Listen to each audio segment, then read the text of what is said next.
Ketika Mega menyentil BUMN, dialog kita lanjutkan kembali masih bersama Emrus Sihombing. Bang Emrus, ini kalau kita bicara soal BUMN, yang difahami, yang diketahui oleh publik, Rini Sumarno itu dulu adalah orang yang sangat dekat dengan Megawati. Ya.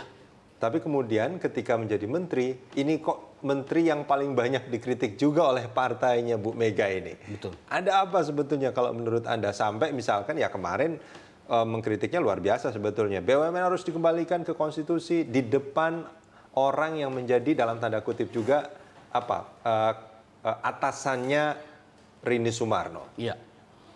Baik, kalau saya tidak bisa memberikan komentar ketika bagaimana hubungan secara personal di antara mereka. Karena bagaimanapun hubungan personal biasanya akan mempengaruhi relasi mereka di ruang publik gitu ya.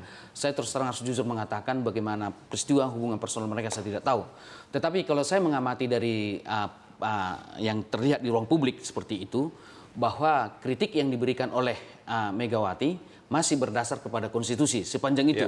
Tetapi ketika tidak berdasar pada konstitusi, saya kira posisi Megawati akan tidak baik. Tetapi dalam hal itu ini terkait dengan konstitusi. Tapi kalau kita lihat juga dia mendukung apa yang dilakukan oleh Pansus Pelindo II, itu sama sekali tidak ada hubungannya dengan konstitusi sebetulnya. Yang hasil dari Pansus itu rekomendasinya adalah RJ Lino dan Rini Sumarno itu diberhentikan dari jabatannya, kan itu sama sekali dia tidak sesuai dengan konstitusi. Itu murni apa yang terjadi dengan Pelindo II sebetulnya. Nah, kita lihat saja nanti proses hukumnya Pelindo II. Kalau memang Pelindo II ini diakhiri, tentu dengan prinsip peradilan kita yang kredibel kita juga harus pertanyakan juga peradilan kita juga pada pertanyaan kita di kepolisian juga beberapa jenderal kita udah masuk, baru kemudian di kejaksaan, bahkan hakim pun bisa disogok gitu dengan asumsi bahwa peradilan kita kredibel. Gitu ya, andaikanlah kasus Pelindo itu bebas, tidak ada masalah, saya pikir ini menjadi suatu hal yang tidak baik yang kepada PD Perjuangan yang selama ini mengkritik. Tetapi ketika nanti proses peradilan juga kredibel, tetapi ada orang yang bersalah, ada sesuatu tatanan yang tidak beres di sana, saya pikir ini akan mendongkrak popularitas PD Perjuangan ke depan ini.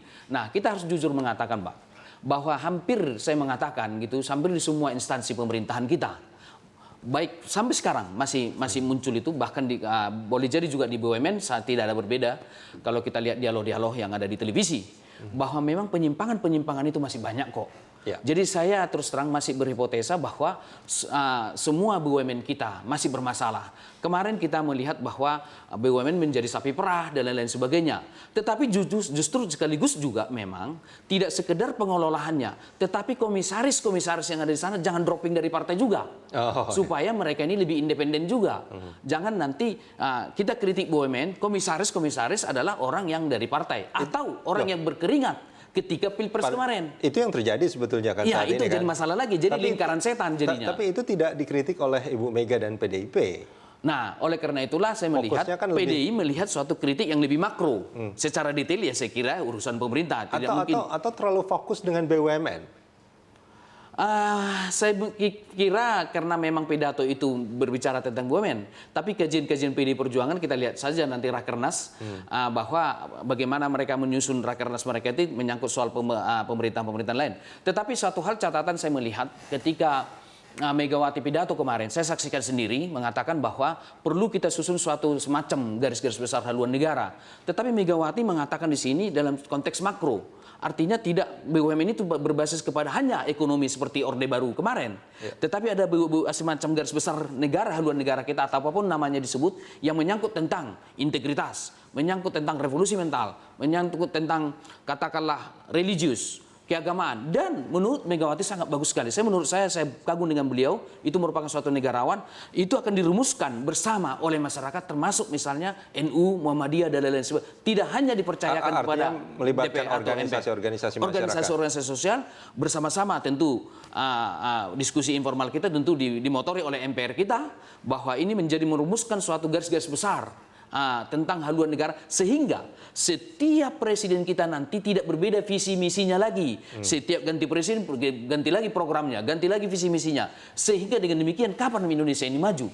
Nah, ini saya pikir perlu direspon masyarakat Indonesia. Pidato Megawati yang menawarkan suatu bentuk yang merumuskan garis besar haluannya secara holistik, Ya. secara holistik semua bidang. Oke, itu sisi lain yang sebetulnya juga disepakati oleh Pak Jokowi sebetulnya. Betul, kan? betul.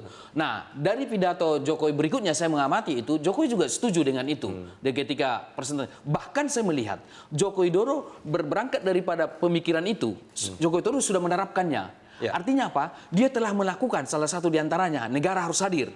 Misalnya, dia telah membangun mulai dari Papua, tol di mana-mana. Dia tunjukkan waduk dan lain-lain sebagainya. Jadi saya melihat kedua tokoh ini sekarang sebenarnya sama dan sebangun pada yang kemarin itu saya melihatnya. Jadi hubungan mereka sudah sangat cair. Kita lihat ke depan mereka ini akan menjadi bergandeng tangan untuk memajukan bangsa dan negara ini. Sama dan sebagun untuk beberapa fokus gitu kan ya. Ketika Bu Mega bicara soal garis besar, haluan negara, Pak Jokowi juga sangat setuju dengan itu. Tapi di sisi-sisi lain yang dikritik oleh Bu Mega, seingat saya Pak Jokowi tidak pernah menjawab soal kritik itu. Menarik memang. Ini Jokowi dari segi aspek komunikasi politik, Bang. Saya kritik ini, bukan kritik, saya menyampaikan pandangan bahwa Jokowi ini termasuk tipikal orang yang dari sudut komunikasi high context, tidak low context gitu ya. Jadi tipikal Jokowi kalau misalnya dia merespon itu berarti ada kesetujuan, sepakat. Tetapi kalau diam itu menunjukkan ada sesuatu yang belum titik temu itu berada. Saya melihat kepribadian Jokowi ini termasuk tipe komunikasi yang high context. Artinya kalau misalkan dia juga tidak tidak mengikuti kritik yang disampaikan oleh PDIP, itu kan sebetulnya mereka sedang berdiri berhadapan sebetulnya, Pak Emrus. Tapi sampai saat ini saya melihat relatif secara overall ya bahwa sudah sejalan, tetapi ada di sana sini yang tidak sejalan. Saya pikir hal yang wajar. Kenapa? Karena Joko Widodo ini memimpin negara, memimpin menteri, memimpin menteri-menteri yang juga dari partai. Artinya kepentingan-kepentingan partai tidak mungkin bisa dieliminir di kementerian yang datang dari partai yang berbeda. Nah, oleh karena itulah saya pikir bahwa kritik kontrol dari semua DPR kita maupun ketua-ketua partai yang ada di DPR harus tetap berjalan. Bang Emrus, terima kasih banyak sudah bersama kami. Terima kasih atas undangannya. Terima kasih, Bang.